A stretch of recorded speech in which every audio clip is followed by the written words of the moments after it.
Hi Kidlets, this is your second set of notes for Death of Stars. Here again is your outline, and once again it has functified my format. So evolution of massive stars should be 1, then supernova should be 2, type 1 should be A, type B should be 2, then there should be supernova and life on Earth should be 3, stellar evolution and star clusters should be 4.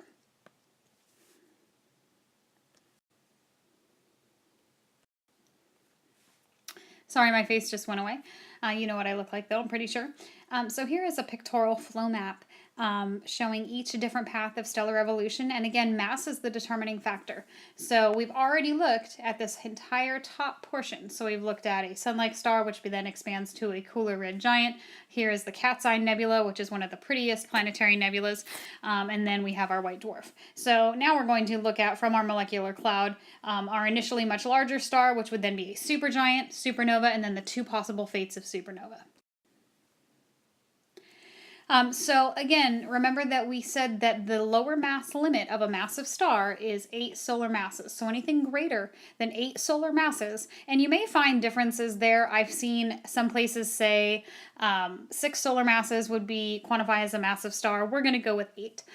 So this picture, if you've ever been into the West Ranch Library, this is the spine of the Encyclopedia Britannica. This is a red giant star that is expelling its outer layer of gases. This is a really pretty picture. This is in the visible wavelengths, and you can see that it's ionizing all of these stars around it. So it's essentially really strong solar wind that's blowing away all of these gases around the star.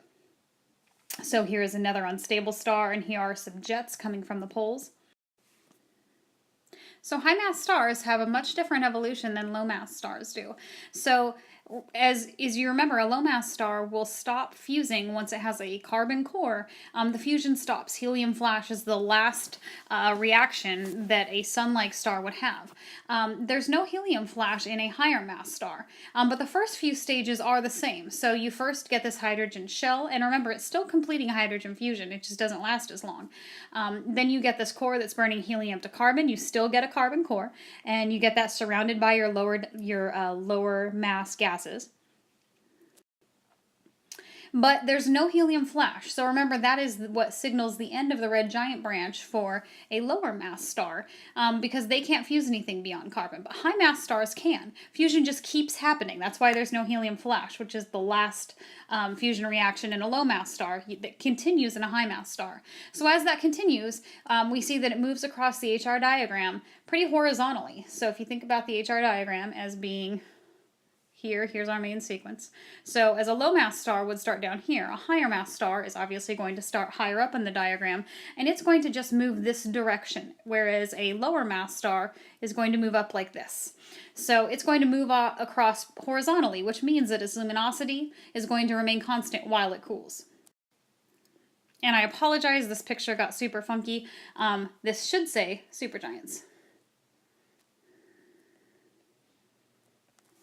So you can see that we have multiple consecutive burning shells here. So we have, again, the most massive and highest density element at the core, which would be our iron. Then that's surrounded by progressively less dense and less massive elements that are burning in each consecutive shell. So our hydrogen is the furthest away from the core, and these are all burning at each time. So the product of one becomes the ash and the fuel for the next. So you have numerous burning layers, whereas in a sun-like star, you only have one shell burning at a time. These are all burning. And as soon as they fuse, it becomes fuel for the next. So the fusion is just progressively moving its way outwards in the star. And then you have supernova. I saw this online and I just had to share. Am I the only one who looks up at Betelgeuse every night and thinks, just blow up already? So there are two different types of supernova explosions, and when you have the death of a high mass star, a single star, not a binary system, that explodes, that is a type 2 supernova, not to be confused with a type 1. So this is a type 2. This should be an arrow. This program does not like my characters. So as a high mass star, the iron core cannot be compressed any further. So if you remember, with a low mass star, you have the Pauli exclusion principle, which prevents electrons from being compressed any tighter. Well, the iron core is the densest any element can be. That is the most compact arrangement of any molecules. So iron is the end. So when that happens, the star basically has an implosion because you cannot fuse anything past iron and collapses in on itself. So you essentially have an implosion. But iron is very tough. So when that contraction reaches the core, you have a very quick rebound. So sometimes that process of collapse to hit the core can take, depending on the size of the star, even moving at the speed of light can take up to 2 hours. But when it hits that iron, within minutes, that rebound, that shock wave propagates through the star, and that's what your supernova is. So it begins with an implosion, but your end result is an explosion. So supernova are very luminous. Here we can see this is the Sombrero Galaxy, and we can see that outside on one of the distant arms of the Sombrero Galaxy, we can see here is a supernova that if we were close enough would be visible with the naked eye. We've had naked eye supernova. They've been documented throughout human history. So if you remember, a nova is a recurrent flare-up within a binary star system, but a supernova can be up to 1,000,000 times or more brighter than a nova event. And remember I said that there are 2 types of supernova. So here we have the green is our type 1, which we haven't discussed yet, and here is our type 2. So type 2 can vary in their luminosities because remember that you can have maybe a star that's 8 times the mass of the sun or 100 times the mass of the sun. So our type 1, back to our Big Bang unit, is the type that is used as a standard candle because they are always the same luminosity, because it's always when the white dwarf star reaches the Chandrasekhar limit. So the difference in spectral lines between these is that your type 2, remember that those have iron at the core, so our type 2 is here.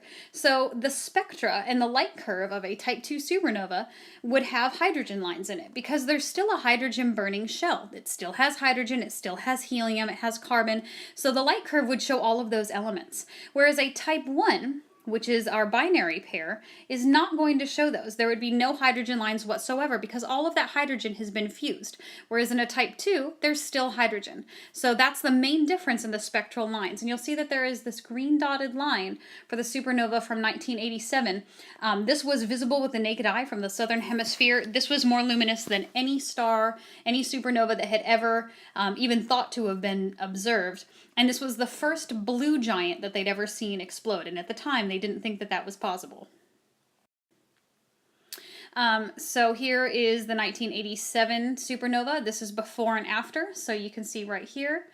This is in the Large Magellanic Cloud, so our nearby galaxy. So if you're in the southern hemisphere, it would have been clearly visible with the naked eye. And it was visible for about 2 months.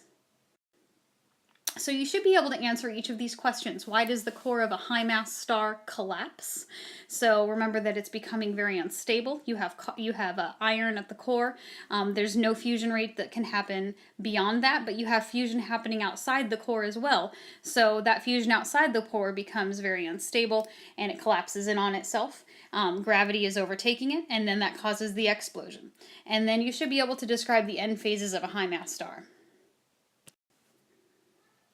So a supernova, as opposed to a nova, is a one-time event, whereas a nova can be recurrent, and they can have numerous flare-ups that can happen many, many, many times, and it can just keep happening. Once a supernova happens, there is no more remnant of the star. The star is completely annihilated. There is nothing left. But there are 2 different types. So we've already talked about our type 2, which is the death of a high mass star. But then our type 1 is very similar to a nova, except instead of just having a flare-up that returns the equilibrium to the binary system, this is a supernova that results exploding both your giant star and your white dwarf star.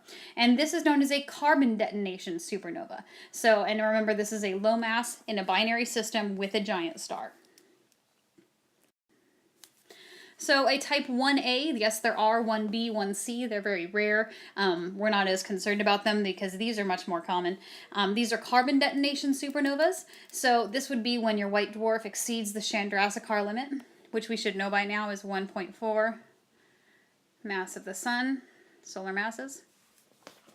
So when this happens, you have that carbon fusion that has begun throughout the star, and almost simultaneously you get this carbon explosion.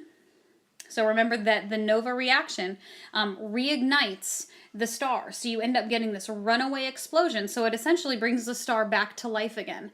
And as that happens, once it exceeds that mass where you can't have carbon compressed or your electrons compressed any tighter, once it exceeds that 1.4 solar masses, that runaway explosion turns into a supernova instead of fusion. So here we have a flow map of each type of system. So on the top we have our type 1a supernova. So here, this is not the giant star, this is the white dwarf, which has already undergone mass transfer and formed an accretion disk. So here is the white dwarf. So there is the red giant, there's our accretion disk and the process of mass transfer, and here's the carbon detonation. So here we have our type 2 supernova. So here we have helium-carbon core. Now we have an iron core, we have the heavier elements. We have that implosion, we have the arrows going in, and then we have that rebound. And then here is our explosion.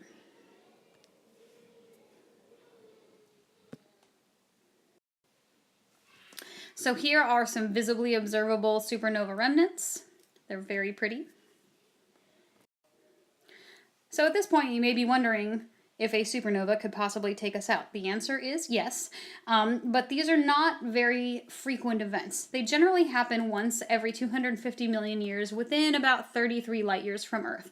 And the major danger from these is the gamma radiation. So this would essentially vaporize our oceans. This would ionize our outer atmosphere. It would take away all of our ozone. We would be exposed to high degrees of cosmic rays, and it would be the gamma radiation that would be the most dangerous. So exposing us to those high energy cosmic rays. There's really no star capable of producing a supernova within 50 light years. So the most massive star known, over 100 solar masses, is about 25,000 light years away. We are pretty darn safe. Hope you enjoyed this picture. This is actually a real supernova remnant. Hopefully you can tell which parts are photoshopped and which are not. But this is actually a supernova remnant. But supernova actually make life possible on Earth. If there weren't for some stars dying, there wouldn't be other stars being born, and there wouldn't be habitable planets, which could carry you into West Ranch High School every day and into astronomy class. So supernova are important for releasing heavy elements into the universe. This is where you even get the hemoglobin in your blood. Elements that go into make your car, your desk, your house. All of those come from exploding stars. All of those heavy elements, elements that are found within the Earth, were generated within stars. So again, this guy should be an arrow. So the shock waves that are sent throughout the nearby region from a supernova cause nebulas to condense, which then cause stars to be formed. They also litter the universe with interstellar elements. So elements such as xenon, aluminum-26, which is a radioactive element, diamond, those all originate from supernova. Also prebiotic elements, carbon-based molecules, elements that then go into form amino acids that are expelled from the solar nebula. Those all begin with supernova.